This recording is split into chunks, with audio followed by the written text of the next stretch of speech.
आणि कांचे कानी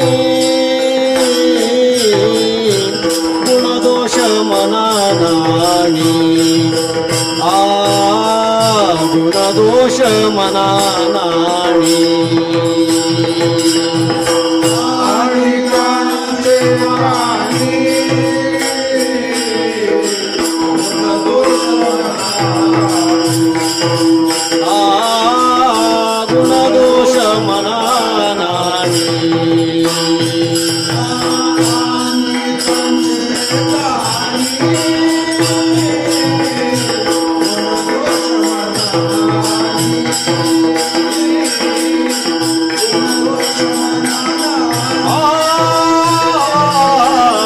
गुणदोष मनानानी आणि कांचे कानी गुणदोष मनानानी गुणदोष मनानानी गुणदोष मनानानी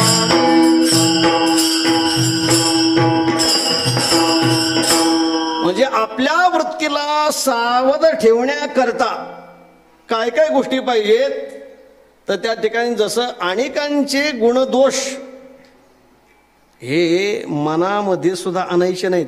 त्याचं विवेचन तर नाहीच नाही, त्याचं वर्णन तर नाहीच नाही. तर मनामध्ये सुद्धा मोठा अभ्यास आहे. मी सांगतो ना, आपण ऐकताय एवढं सहजासहजी सोपं नाही, पण चिंतन मांडायचं म्हणून बोलतोय की त्या ठिकाणी दुसऱ्याचे गुणदोष मला सांगतात कासया गुणदोष पाहू अनेकांचे आणि मज काय त्यांचे नष्ट दुष्ट पण कवनाचे वाणू तयाहून आणू अधिक माझी. कशाला त्या ठिकाणी दुसऱ्याला बोलू महाराज. किती आपल्या वृत्तीला आपल्या मनाला सावध करण्यामध्ये किती तत्पर आहेत आणि किती लीनतापूर्वक किती महाराज त्या ठिकाणी जागरूक आहेत. जसं पुढे काही धोका असेल ना, आपण रस्त्याने प्रवास करत असतो, आगेमोड आहे, पुढं खड्डा असेल तर, पुढं त्या ठिकाणी काम चालू असेल तर बायवळणाचा आपण वापर करावा. आणि मग काय होतं, मनुष्य बाबा वळण आहे, पुढं खड्डा आहे, पुढं अरुंद पूल आहे, कमकुवत पूल आहे, मग तिथं स्पीडची मर्यादा दिलेली असते.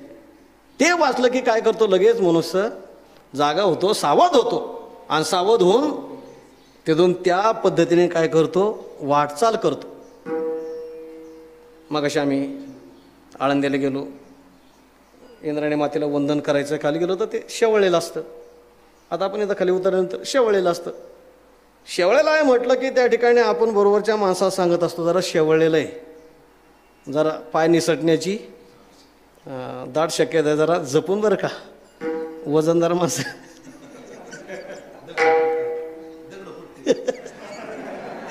वजनदार माणसं जरा दगड फुटू देऊ नका, जरा सावध आहे का नाही.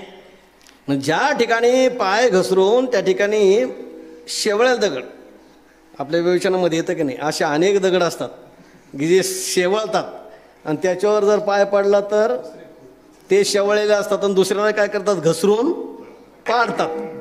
मग असे ज्या ठिकाणी जागा असेल ना त्या ठिकाणी आपण काय करतो, आपण सावध असतो, इतरांना सावध करतो की जरा सावधान, की कसं आहे शेवळलेलं आहे, पाय घसरून त्या ठिकाणी अपघात होण्याची शक्यता आहे. जसं त्या ठिकाणी आपण दुसऱ्याला सावध करतो ना तसं आपणही सावध असलं पाहिजे. ही भूमिका जगद्गुरु तुकोबर यांची आहे.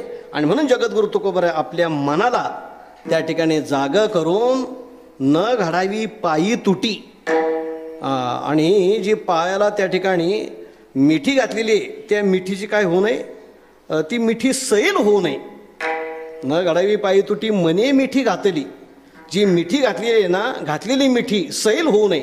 आपण कुस्त्या पाहिल्यात ना, कुस्त्या पहिलवान काय करतो, एकदा मिठी घातली, त्या मिठीचे बरेच नाहीत, काय खोबर मिठी असं, अशी ती मिठी घातली ना, आपण पाहतोय की तो पहिलवान असा हालचाल करू शकत नाही अशी. आणि एकदा की ती मिठी सैल तो प्रयत्न करत असतो, मिठी सैल करण्याचा तो प्रयत्न करतो. आणि थोडीशी त्याची मिठी सैल झाली की पहा तुम्ही किती चपळपणाने तो हातपाय झाडून पुन्हा काय करतो, त्याला खाली पाडतो. जसं कुस्तीमध्ये मिठी सैल झाली, ती घात झाला, त्या पैलवानाचा घात झाला, मग तो पैलवान काय करतो, काही झालं किती दमछाक झाली तरी ती मिठी अशी सैल होऊ देत नाही.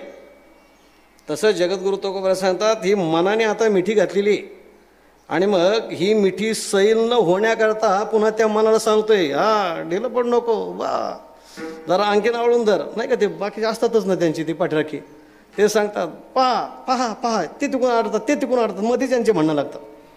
तर ते आरडतात, हे आरडतात, त्यांच्या बाजूचे यांच्या बाजूचे. तर मिठी सैल होऊन देऊ नको, पहा असं कर तसं कर. तर जगद्गुरु तुकोबा आपल्या मनाला म्हणजे वृत्तीला अशी मिठी सैल न होऊ देण्याची काय करतात, जागृती देतात. मिठी सैल कशाने होते हो, भगवंताच्या चरणाला मिठी घातली, ती मिठी सैल कशाने होते. आता ती मिठी सैल कशाने होते, अर्जुनाला विचारा. कुळहरणी पातके ती अंगी जळती आशेके, ती वेळी तू कवणे के देखावाशी. त्या ठिकाणी भगवान अर्जुनाला बोलतात, त्या ठिकाणी अर्जुनाने सांगितलंय की मी युद्ध करणार नाही, मी युद्ध करणार नाही. म्हणजे अर्जुनाचं एकटंच म्हणणं आहे, कशा करता युद्ध करायचे आणि युद्धामध्ये काय काय होणार आहे.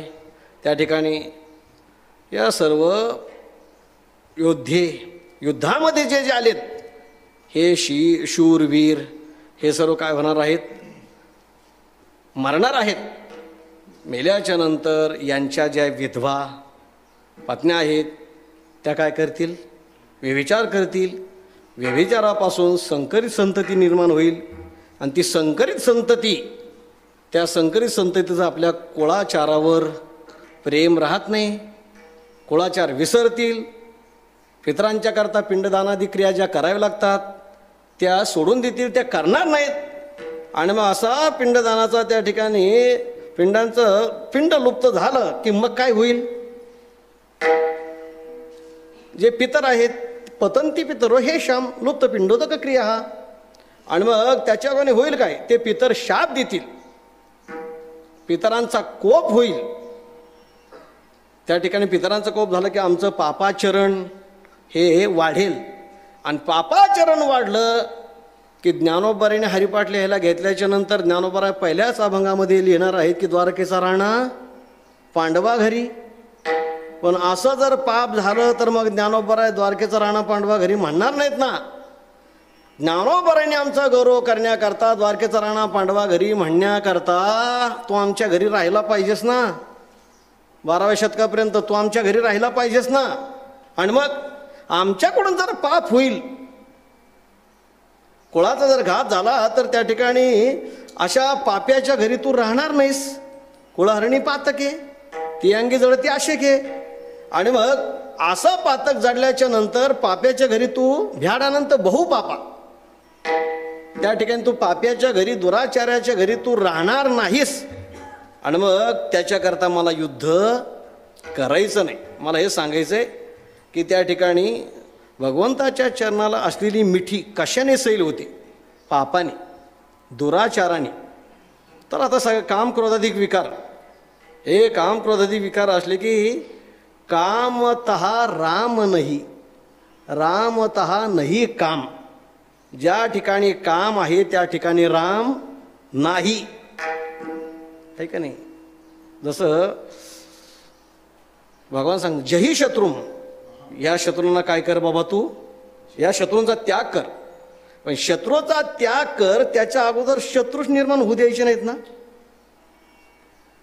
शत्रू त्या ठिकाणी निर्माण व्हायचे म्हणजे रोग निर्माण व्हायचा, आणि पुन्हा तो रोग निर्माण झाल्याच्या नंतर पुन्हा काय करायचं, मग कोविड सेंटरमध्ये जाऊन बसायचं. त्यापेक्षा अगोदर आहे का नाही, 2 गज दरी आणि मास्क आहे जरुरी. तोपर्यंत त्या ठिकाणी मास्क वापरून किंवा अंतर ठेवून त्या ठिकाणी राहायचं आहे ना. मग सॅनिटायझर, हात धुणं, अमकं तमकं काय जे असेल ते सांगितलंय ना, ते करावं ना. रोग जडल्याच्या नंतर, आजार झाल्याच्या नंतर पुन्हा तो घालवण्याकरता लागणारे सायास लागणारे कष्ट, होणारा खर्च काय काय असेल ते, हे सर्व करायचं आहे ना. त्याच्या अगोदर तो रोगच होऊ नये. शत्रू निर्माण झाला मग तो पुन्हा त्या शत्रूचा पाडाव करण्याकरता करावे लागणारे प्रयत्न, त्यापेक्षा अगोदर शत्रूच निर्माण होऊ नये ना, याच्याकरता त्या ठिकाणी अगोदरचा तो अभ्यास आहे. म्हणून या ठिकाणी मने मिठी घातली, ही मिठी घातलेली आहे मनाने, आणि त्या मनाने मिठी जी घातलेली आहे ना ती सैल होऊ नये, ती सुटू नये, याच्याकरता ऐशे जागवितो मना. बरं का, त्या मनाला जे जे धोक्याचे ठिकाण आहेत पुन्हा त्या मनाला सांगतो बरं का, बाबा या ठिकाणी गेलं तर धोका आहे, त्या ठिकाणी गेलं तर धोका आहे, त्या ठिकाणी गेलं तर घात आहे, इथं पाय घसरून पडण्याची शक्यता आहे, इथं खड्डा आहे, आणखीन काय काय त्या ठिकाणी जसे असतील ना. आपण प्रवास करत असताना त्या आडो काय म्हणतात त्याला, गतिरोधक, स्पीड ब्रेकर ते असतं. मग त्या ठिकाणी काय करायचं असतं, ड्रायव्हरने स्पीड कमी करायचा असतो. जर स्पीड नाही कमी केला तर अनेकांना त्या ठिकाणी मणक्याचा विकार काय होतो, जडतो की नाही. म्हणजे ज्या ज्या ठिकाणी सावधगिरी त्या ठिकाणी सावध केलेलं आहे, सावधगिरी बाळगायची सांगितलेली, त्या त्या ठिकाणी सावधगिरी बाळगली पाहिजे. तशी जगद्गुरु तुकोबाराने आपल्या मनाला भगवंताच्या चरणाला दिलेली मिठी ती सैल न होण्याकरता, न सुटण्याकरता जागृती दिलेली आहे, त्याला जाग केलेलं आहे. आणि ते जागा करत असताना केवळ 8 ते 10 किंवा सप्ताहामध्ये एखादं कीर्तन असेल, कथा ऐकायला मिळाली तर नाही, तर महाराज आपल्या मनाला क्षणाक्षणाला सांभाळितो. म्हणजे क्षणाक्षणाला काय आहे, आपल्या विकाराकडे, आपल्या वृत्तीकडे काय आहे, लक्ष आहे. आणि म्हणून न घडावी पायी तुटी मने मिठी घातली. आणि महाराज सांगतात की हे करण्याकरता तर विचाराची शुद्धी करून ठेवलेली आहे. कधी, बोलण्याच्या अगोदर, बोलून गेल्याच्या नंतर विचार करायचा नाही, तर या विचाराने त्या ठिकाणी आपण बोलून याचा परिणाम काय होणार आहे, मग तो परिणाम होण्याच्या अगोदरच विचाराची शुद्धी करून ठेवलेली आहे. विचार तो वचना आधी,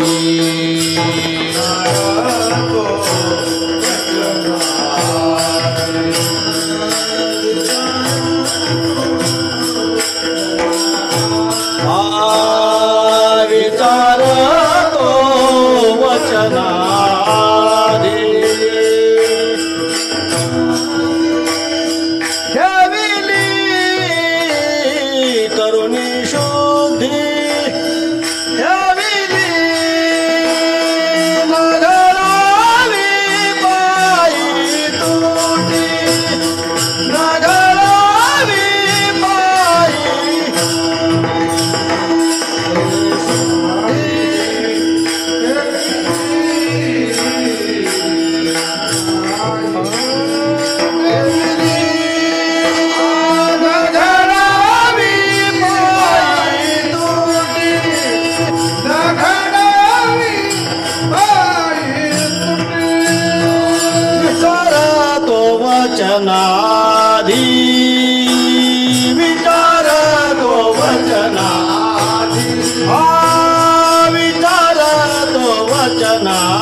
वचनाआधी विचार शुद्धी करून ठेवली.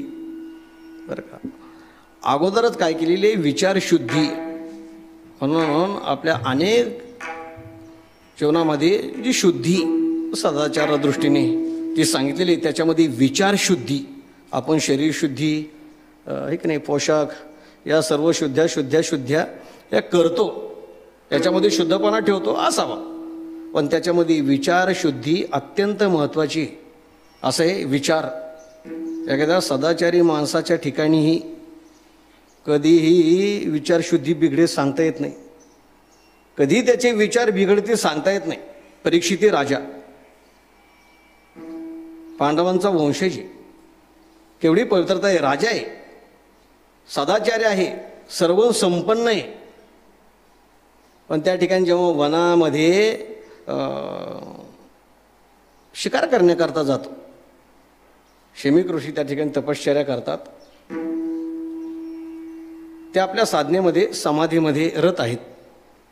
राजा आहे, राजाला असं वाटलं की माझा आदर सत्कार या ठिकाणी व्हावा. राजा असून या ठिकाणी माझा आदर नाही, खरं तर या वृत्तीचा राजा नव्हता, पण कोण जाणे त्याचे विचार कसा बिघडला, कसा अशुद्ध विचार निर्माण झाला, आणि त्या अशुद्ध विचारातून त्याने काय केलं, मेलेला सर्प तो त्या ऋषींच्या गळ्यामध्ये अडकवला. काही काळाने जेव्हा ऋषीपुत्र त्या ठिकाणी आले आणि पाहिलं की आपले पिताश्री समाधी अवस्थेमध्ये आहेत, सर्प तर मेलेला दिसतो, तो जिवंत नाही, तो आपाप त्या ठिकाणी गेलेला नाही, कोणीतरी हे दुष्कृत्य केलंय. आणि जेव्हा त्या ठिकाणी लक्षात आलं, त्याने मोठ्याने त्या ठिकाणी बोलला की ज्याने कोणी माझ्या पित्याची या अवस्थेमध्ये टिंगटावळ केली असेल, अवमान केलेला आहे,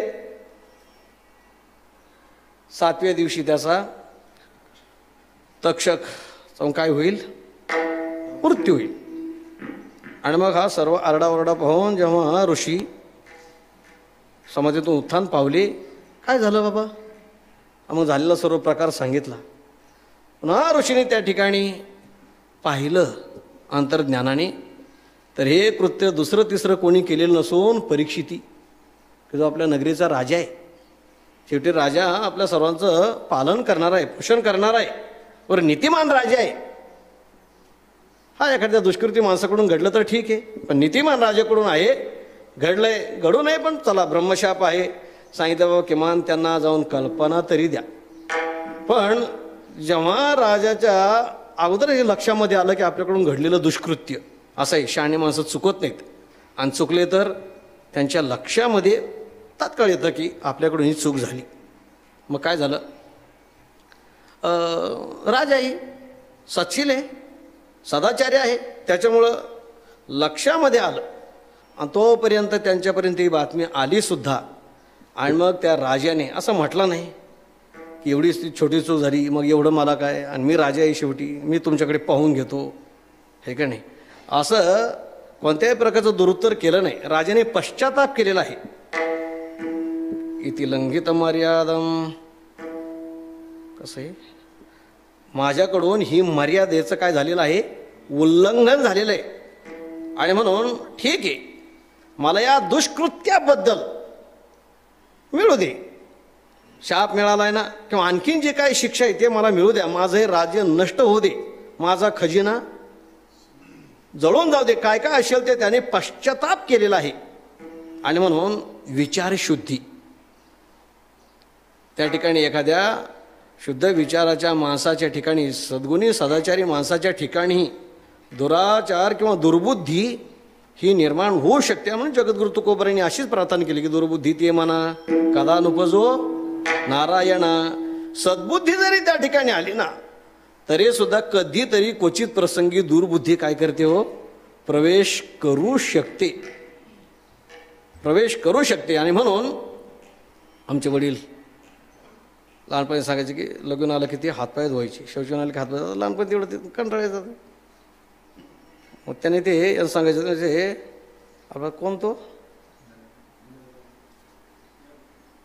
नल नल, ते हातपाय धुतले, हरभरा एवढी जागा काय राहिली, कोरडी राहिली, तिथून करली शिरला की नाही, केवढी हरभरा एवढी जागा शिरली, तर त्या ठिकाणी तिथून तो कली शिरला.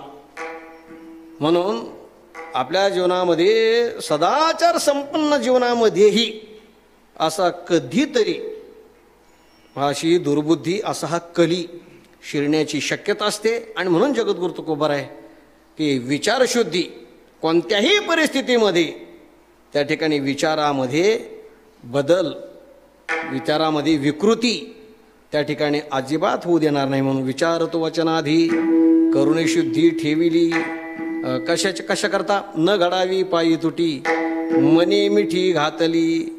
आणि महाराज सांगतात की ही सर्व पुन्हा पुन्हा जागृती ठेवतोय, क्षणाक्षणाला सांभाळतोय, क्षणाक्षणाला सांभाळतोय, क्षणाक्षणाला या इंद्रियांच्याकडे लक्ष आहे, विकारांच्याकडे लक्ष आहे, वृत्तीकडे लक्ष आहे. एवढं त्या ठिकाणी डोळ्यात तेल घालून, जसं सेनापती म्हटला की काय करतो तो, डोळ्यात तेल घालून सावध असतो. सावध असतो.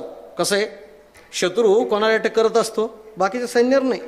जो सेनापती असतो ना, सेनापती, आणि मग ते सेनापतीचं सर्वांत रक्षण करायचं असतं ना. आणि म्हणून दुर्योधन म्हटलाच की नाही, माझं सैन्य शत्रू पक्षाचं सैन्य आणि माझंही सैन्य सर्वपरीने माझं रक्षण करण्याकरता कसं आहे तत्पर आहे म्हणे. सेनापतीचं सर्वजण काय करत असतात, रक्षण करत असतात. सेनापती पडला की मग बाकीचं सैन्य हे सैराभाऱ्या पळत असतं, ते घाबरत असतं, भीत असतं. आणि म्हणून महाराजांनी मनाला सेनापती केले आणि त्या मनालाच त्या ठिकाणी सांगून समजावून महाराज त्या ठिकाणी भगवंताच्या चरणाची मिठी सैल होऊ नये याच्याकरता तत्पर आहेत, प्रयत्नशील आहेत. पण हे सर्व का बरं? महाराज सांगतात मी तर यकिश्चित आहे. त्या ठिकाणी मागे मी असे अनेक अनुभव ऐकलेत की मोठमोठे काय झाले हो याच्यामध्ये फसले. मोठमोठ्यांचे काय झाले, असे पाय घसरले बरं का. मोठमोठ्यांचे त्या ठिकाणी मोठे होते, ज्यांची तपश्चर्या मोठी, अनुष्ठान मोठं, पण ते सुद्धा काय झाले, या विकाराच्या आहारी जाऊन त्यांच्या विचारामध्ये बदल होऊन विकृती निर्माण होऊन काय झाले, तेही अधोगतीला गेलेले आहेत, त्यांचेही पाय घसरलेले आहेत. मग तुका म्हणे मागे भ्यालो तरी झालो सावध. मागे भ्यालो, मागे म्हणजे काय, नारदांचं ऐकलं, सौभरी ऋषींचं ऐकलं, आज्यामेळ सच्चिल ब्रह्माचा पुत्र आहे की नाही. रोज घरामध्ये त्या ठिकाणी अग्निहोत्र होत आहे, यज्ञाधिक क्रिया होतात, षटकर्म आहेत, ब्राह्मणाचे षटकर्म आहेत ना, ते सर्व तो अजामेळ त्या ठिकाणी करीत असत. पण एक दिवस सहज असं वनामध्ये यज्ञाकरता समिधा आणण्याकरता गेलेले आहेत. उंच अशा वृक्षावर जेव्हा जातात तर त्या अरण्यामध्ये रतिक्रीडा, वाईट दृश्य त्या ठिकाणी दिसतं. त्याचा परिणाम असा झाला की सच्चिल ब्रह्माचं त्या ठिकाणी पुत्र असणारे आजमेळ त्या वेश्येकडे जातात, तिला मागणी घालतात, चला संसार उभा राहतो. आणि पुढे कशी अधोगती झाली, सौभरी ऋषींचा तोच प्रकार की अगदी वयोवृद्ध झाले, जख्ख झाले, मांधाता राजाकडे जाऊन म्हणतात की राजा लग्न करायचंय. काय प्रकारे, लग्नाचं काही ठरक वय आहे ना, त्याच्या काही मर्यादा आहेत ना, कोणत्या कालावधीमध्ये काय करायचंय. एखादा त्या ठिकाणी केस पिकलेला आहे का नाही, चेहऱ्यावर सुरकुत्या पडलेला, म्हणजे जख्ख म्हातारा झालेला जर म्हणेल की मला लग्न करायचं, विवाह करायचं, लोक हसतील की नाही. आताचा भाग वेगळा आहे की सध्या 15 वर्षच काय झालेत, केस पांढरे झालेत. अनेकांना ती नवरी पाहण्याकरता असतो ना तो विधी, ते करण्याकरता काळं करून जावं लागतं, तोंड नाही, ते काय असेल ते लावतात म्हणजे बाबा, ते जातात. आणि मग हे कसं माहीत झालं, आज एक मुलगा म्हणला ती बायको भांडायला लागली म्हणजे नंतर ते तुम्ही आत्ता तेव्हा आले, ते गेल्या वर्षी तर काळे केस होते ना, आता पांढरे कसे झाले, एकाच वर्षी तेवढा बदल कसा झाला. ते बाई आता तिथं तुला ते पाहायला आलो होतो, तिथं काळे केस दिसले पाहिजेत म्हणून काळे केले होते. आता एखादा असा म्हातारा त्या ठिकाणी जर म्हणेल की त्या ठिकाणी लग्न करायचं तर कोण मान्य करील हो, कोण मान्य करेल. मांधाता राजाकडे जेव्हा सौभरी ऋषी गेले सांगतात की राजा लग्न करायचंय. महाराज आता हे काही वय नाही, ते मला प्रवचन सांगू नको, चला वेळ संपलाय, मला ते सांगू नको. बरं असं करा, मग जा, कुठली मुलगी तुम्हाला पसंत होईल, पाहिजे लग्नाचा खर्च दोन्ही बाजूचा मी करील. तुम्हाला राहायला झोपडी तर बंगला वगैरे काय असेल त्या गरजेच्या वस्तू सह मी देईल. ते सर्व मला हे सर्व जर मला जमते तर मग तुझ्याकडे कसं आलो मग करू काय. तुला 50 मुली आहेत त्यातली एखादी मुलगी मला दिलीत काय बिघडल का म्हणे. बापरे राजा मला आता कमाल झाली. बरं ठीक आहे द्यायला हरकत नाही पण मुलीने यांना पसंत केलं पाहिजे ना. राजाने युक्ती केली महाराज 50 मुली आहेत मालामध्ये त्या ठिकाणी ठेवतो तिथे जा तुम्हाला जी मुलगी पसंत करील. माझं काय म्हणणं नाही स्वयंवराची पद्धत आहे त्याने तुम्हाला वरलं की माझं काही तक्रार असणार नाही. ठीक आहे. आता ऋषीनं वाटलं की राजेने युक्ती केली. त्यांनी तपस्याच्या त्या तपोबलाच्या जोरावर असं राजबिंड स्वरूप निर्माण केलं. असं राजबिंड त्या ठिकाणी गेले. जेव्हा त्या महालामध्ये गेले तर त्या 50च्या 50 मुली त्या सौभरी ऋषींचं ते राजबिंड स्वरूप पाहून म्हटल्या ह्योच नवरा पाहिजे आहे की नाही. 50ची 50 राजाला काही त्या ठिकाणी गडबड लक्षामध्ये येईना की यांना या मुलीने पसंत केलं. राजाला मात्र दिसत होतं पण त्या मुलींना मात्र म्हणजे एवढी ज्यांची ताकद एवढी ज्यांची शक्ती पण शेवटी विकाराला आवरू शकले नाहीत. मग चला पुढे विवाह झाला. अनेक वर्ष तो विवाह केला मुलं वगैरे झाले. मग एक दिवस त्या ठिकाणी चिंतन करता करता असं लक्षामध्ये आलं की काय केलं आपण काय केलं. चला पुन्हा तपश्चर्या मुक्ती करता केली. तो का म्हणे मागे भ्यालो. महाराज सांगतात की हे सर्व चरित्र डोळ्यासमोर आहे. जड भरत राजा हरणीकर भागेला घालतो घातला वासनेने तुका म्हणे मागे भ्यालो. हे सगळं त्या ठिकाणी ऐकून ध्यानामध्ये आहे. हे सर्व ऐकलेलं आहे. तसं आपलंही काही गडबड होऊ नये तरी झालो सावध. मी आता काय केलो सावधगिरी बाळगून आहे जागृती बाळगून आहे. तुका म्हणे मागे भ्यालो तरी झालो सावध न घडावी पायी मिठी मने मिठी घातली विठोबा कुमाई.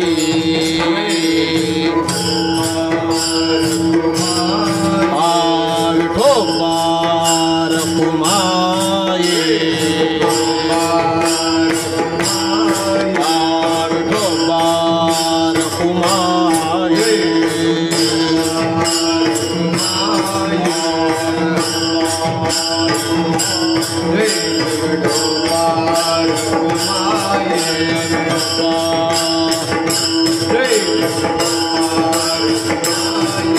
कुंडली गवर्धा हरिविठ्ठल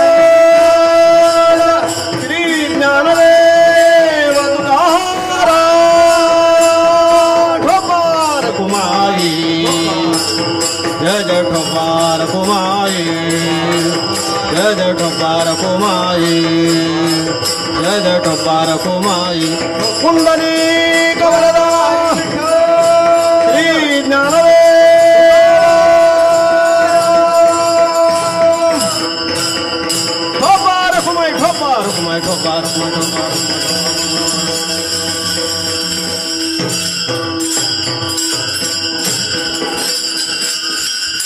या पद्धतीने जगद्गुरु तुकोबरेने आपल्या मनाला म्हणजे आपल्या वृत्तीला नेहमी त्या ठिकाणी जागृत ठेवलेला आहे सावध ठेवलेला आहे. महाराज आपल्या मनाच्या मागे अंकुश घेऊन आहेत आणि महाराज त्याच्यामध्ये जिंकलेली आहेत.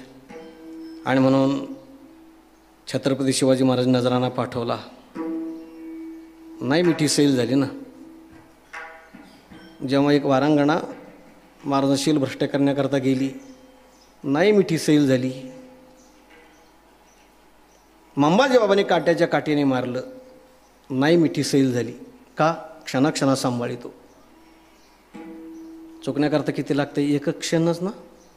काही क्षणाचा कालावधी ना. मी जेवढी उदाहरणं दिलीत एका क्षणामध्येच हा सर्व बदल झालेला आहे ना.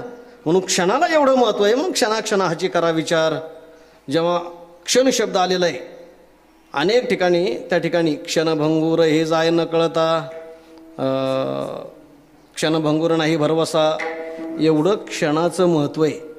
आणि आपण सर्व मंडळी लोकांना क्षणाचं महत्त्व सांगतही असतो पण आपलं क्षणाकडे लक्ष नसतं. आता 5 मिनटं जास्त झालेतच तरी अगदी पुढच्या 2-3 ते जास्तीत जास्त 5 मिनटामध्ये मी थांबतोय आहे का नाही. क्षणाक्षणाचं महत्त्व आहे. पण जाऊ द्या आपला क्षण कीर्तनामध्ये जातो आहे ना.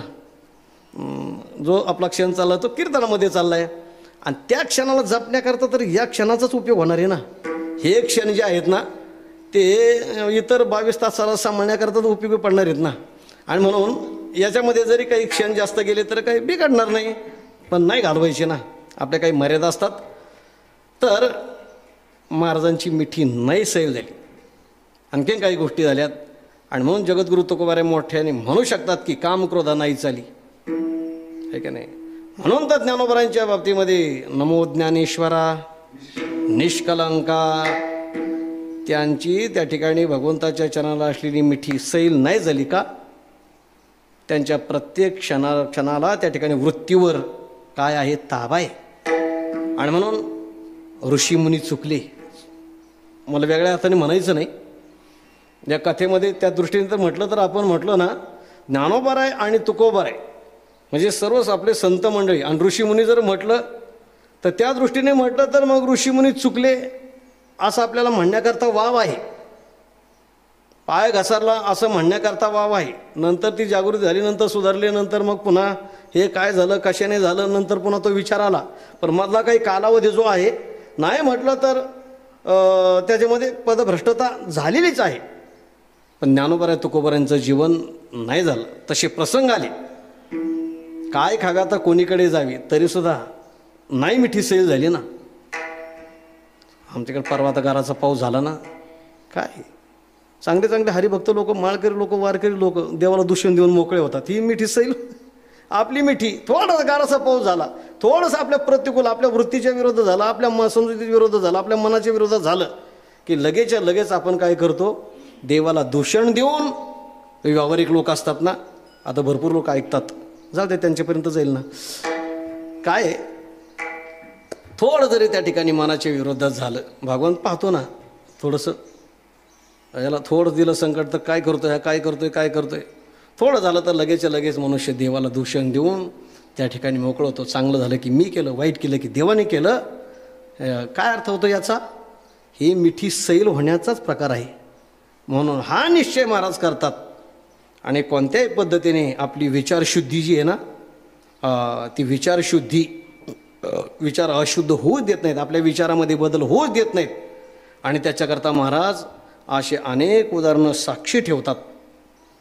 ह्या कथा नुसत्या ऐकत नाहीत, नुसत्या सांगत नाहीत, तर या कथा डोळ्यासमोर ठेवून आपल्या जीवनामध्ये तशा पद्धतीचा दोष, आपल्या विचारामध्ये तशा पद्धतीचा बदल, आपल्या मनामध्ये तशा प्रकारचा विकार हा होऊच नाही, याच्याकरता क्षणाक्षणाला काय करतात महाराज, सावधगिरी बाळगून आहेत. आणि म्हणून तर आपणाला त्यांचं भजन करावं लागतं. ज्ञानेश्वर माऊली ज्ञानराज माऊली तुकाराम, ज्ञानेश्वर माऊली ज्ञानराज माऊली तुकाराम, पुंडलिक वरदा हरी विठ्ठल श्री ज्ञानदेव तुकाराम.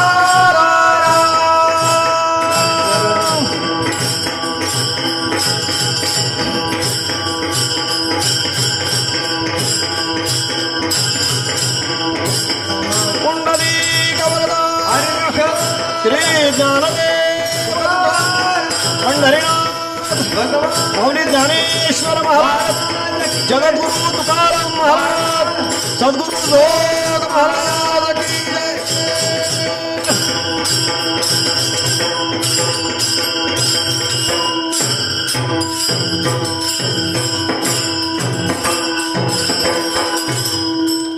सेवा पूर्ण झालेली आहे.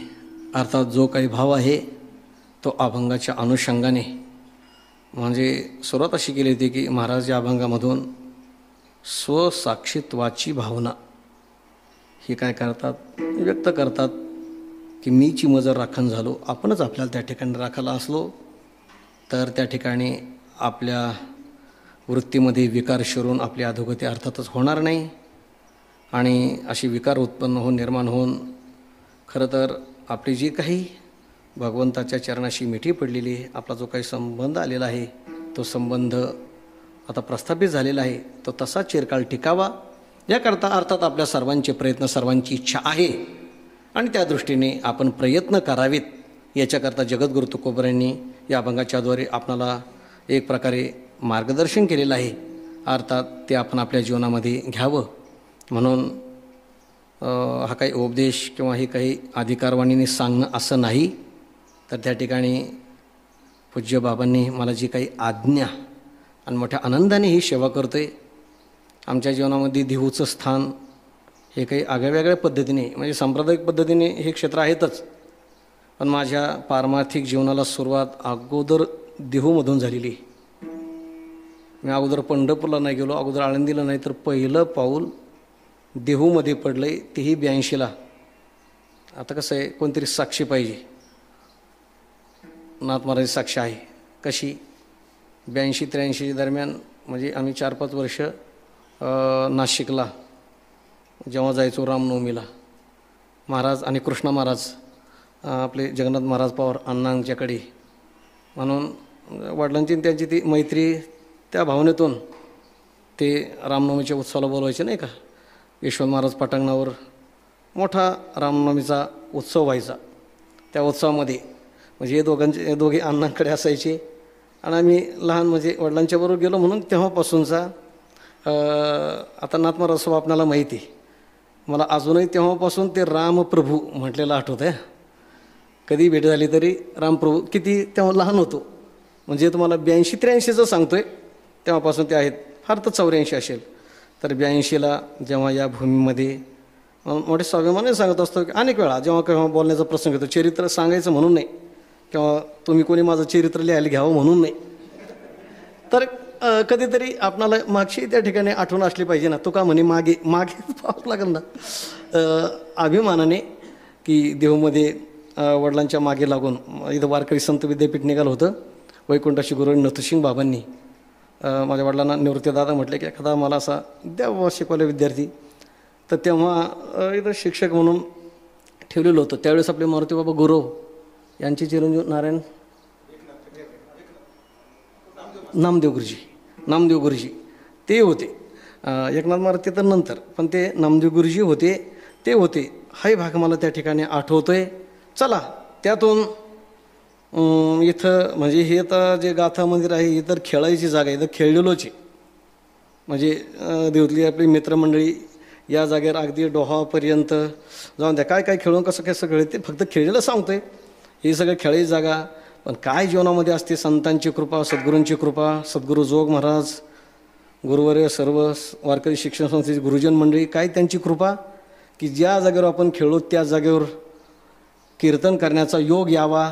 चला, ही सर्व संतांची सद्गुरूंची कृपा आहे, माता पित्यांची त्या ठिकाणी कृपा, त्यांचे आशीर्वाद, आणि त्या दृष्टिकोनातून आज या देवभूमीशी असलेला आपला हा संबंध आणि आपल्या सर्व सांप्रदायिक बांधवांची वारकरी संप्रदायिकांनी मोठ्या अभिमानाने नाव घ्यावं असं हे गाथा मंदिर, याची निर्मिती.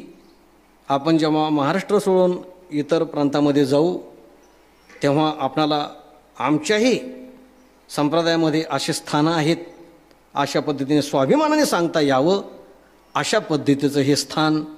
आणि हे स्थान निर्माण होत असताना त्याच्याकरता फार मोठी साधना आहे, फार मोठे कष्ट आहेत. म्हणून पूज्य बाबांनी आपलं संपूर्ण जीवन आणि आपलं सर्व सत्कर्माचं त्या ठिकाणी परिपाक म्हणून त्या ठिकाणी हे स्थान आज एवढी भरारी घेऊन निर्माण झालेलं आहे. सर्वांनी आदर्श घ्यावा, आदर्श सांगावा, अशा पद्धतीचं स्थान. आणि म्हणून विनम्र भावाने आज ही सेवा या ठिकाणी स्वीकारून ही सेवा पारही पाडलेली आहे. म्हणतो काय म्हणे, सेवा समर्पुनी पायी झालो उतराई ठावी असो. एवढाच भाव मी या ठिकाणी निर्माण आपला व्यक्त करील. झाली सेवा. भगवान श्री पांडुरंग परमात्मा, ज्ञानोबाराय, तुकोबाराय, नाथराय, सद्गुरू श्री जोग महाराज, वारकरी शिक्षण संस्थेचे सर्व गुरुजन मंडळी यांच्या चरणी आपण सर्व जाणकार श्रोतृ मंडळी, आता या ठिकाणी टाळकऱ्यांच्यामध्ये जी मंडळी आहेत, चला कोण आहेत तर कीर्तनकारांनाही निर्माण करणारे कीर्तनकार आहेत, याची मला जाणीव आहे. सर्व उपासनेने श्रेष्ठ आहेत. म्हणून महाराजांनी जे अभंगामध्ये भूमिका मांडलेली आहे, ही भूमिका आपल्या जीवनामध्ये प्रत्यक्ष साकार करणारी, विद्यमान त्या प्रयत्नामध्ये असणारी आपण सर्व मंडळी आहात. म्हणून सर्वांच्या चरणी विनम्र भावाने नतमस्तक होऊन जगद्गुरु तुकोबांच्या भजनाने आपल्या सेवेला पूर्णविराम. तुकाराम तुकाराम तुकाराम तुकाराम.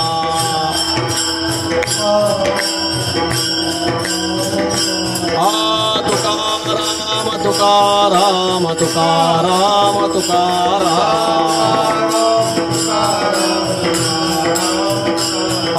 तुकाराम तुकाराम तुकाराम तुकाराम. तुकाराम तुकाराम तुकाराम तुकाराम.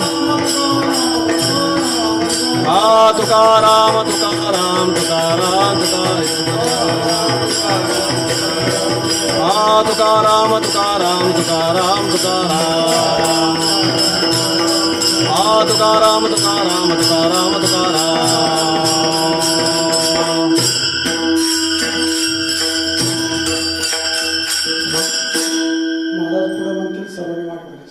तुका म्हणे मागे भ्यालो.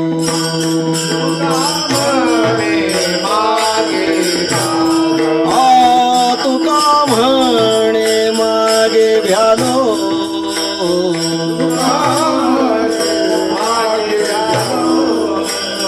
तरी झालो जागृत, तरी झालो जागृत. न घडावी पायी तुटी, न घडावी पायी तुटी.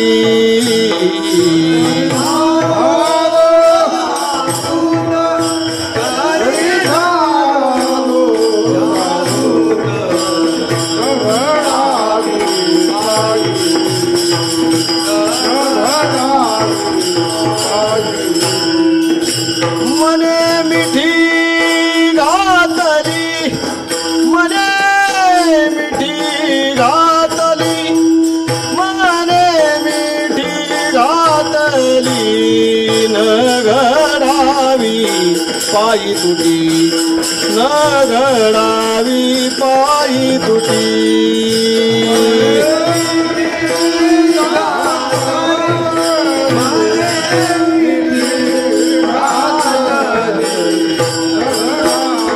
पायी तुटी, घडावी पायी तुटी. विठ्ठल जय जय विठ्ठल.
आता उठावे से बनाए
व्हावी माझी आस पंढरीचा वार करी संत संग सर्व काळ पंढरीचा वार करी चंद्रभागे स्नान पंढरीचा वार करी विठ्ठल रुक्माई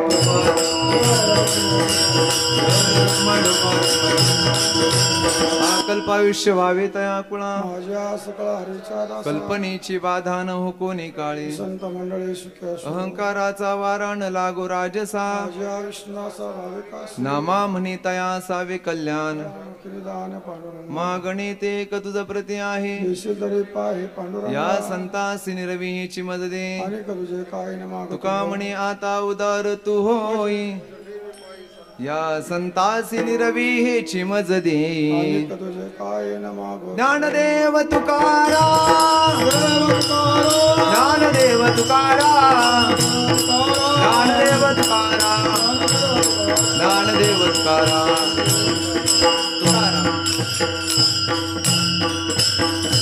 राम कृष्ण हरी जय जय राम कृष्ण हरी राम कृष्ण हरी जय जय राम कृष्ण राम कृष्ण हरी जय जय राम कृष्ण हरी कृष्ण हरी जय जय राम कृष्ण हरी राम कृष्ण हरी जय जय राम कृष्ण हरी कृष्ण हरी जय जय राम कृष्ण हरी राम कृष्ण हरी जय जय राम कृष्ण हरी राम कृष्ण हरी जय जय राम कृष्ण हरी राम कृष्ण हरी जय जय राम कृष्ण हरी राम कृष्ण हरी जय जय राम कृष्ण हरी राम कृष्ण हरी जय जय राम कृष्ण हरी राम कृष्ण हरी जय जय राम कृष्ण हरी राम कृष्ण हरी जय जय राम कृष्ण हरी राम कृष्ण हरी जय जय राम कृष्ण हरी राम कृष्ण हरी जय जय राम कृष्ण हरी राम कृष्ण हरी जय जय राम कृष्ण हरी राम कृष्ण हरी जय जय राम कृष्ण हरी राम कृष्ण हरी जय जय राम कृष्ण हरी राम कृष्ण हरी जय जय राम कृष्ण हरी राम कृष्ण हरी जय जय राम कृष्ण हरी कृष्ण हरी जय जय राम कृष्ण जय जय हरी राम कृष्ण हरी जय जय राम कृष्ण हरी कृष्ण हरी जय जय राम कृष्ण राम हरी कृष्ण हरी जय जय राम कृष्ण जय जय राम हरी कृष्ण हरी जय जय राम कृष्ण हरी जय जय राम कृष्ण